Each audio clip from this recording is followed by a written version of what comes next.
Hello guys, welcome to learning microcontrollers. In this video, I'm gonna tell you how you can set up a PIC12F675 microcontroller. So let's get started.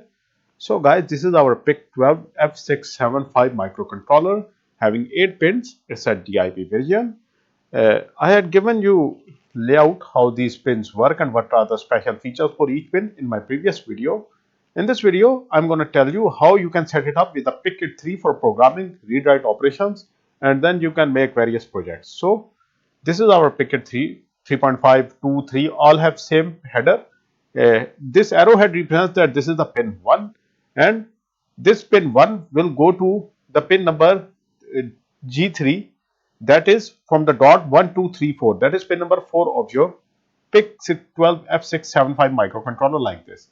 Then guys, pin 2 of your PIC12F675 will go to the pin number 1, that is the dot pin VDD like this. Then guys, pin number 3 of your PIC12F675 will go to the last pin, that is the pin number 8, opposite to the dot ground pin like this.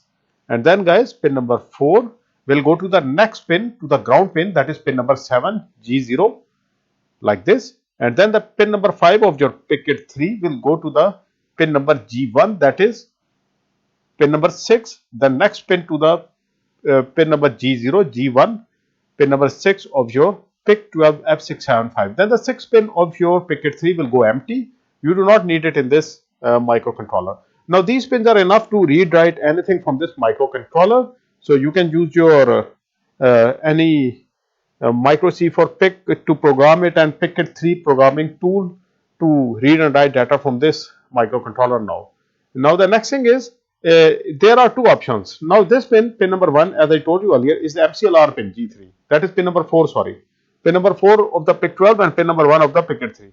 MCLR pin, you can also hardwire it, like you want the MCLR to be enabled, like your code to be working. It is basically used to reset your code as well. So you can hardwire it using a 10 kilo ohm resistor like this. You will connect the MCLR pin to one end of the 10 kilo ohm resistor, then from the other end of the 10 kilo ohm resistor you will connect to the VDD pin, that is pin number 1 like this. Now you don't have to like disable the MCLR in the programming or using the micro C for PIC. It is already disabled here.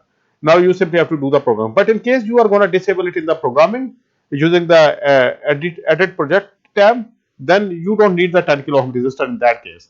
So it depends upon you what you want, but this is how you connect this with a PIC. So guys, this is it. Thank you very much for your time. If you have any questions, you can ask in the comments.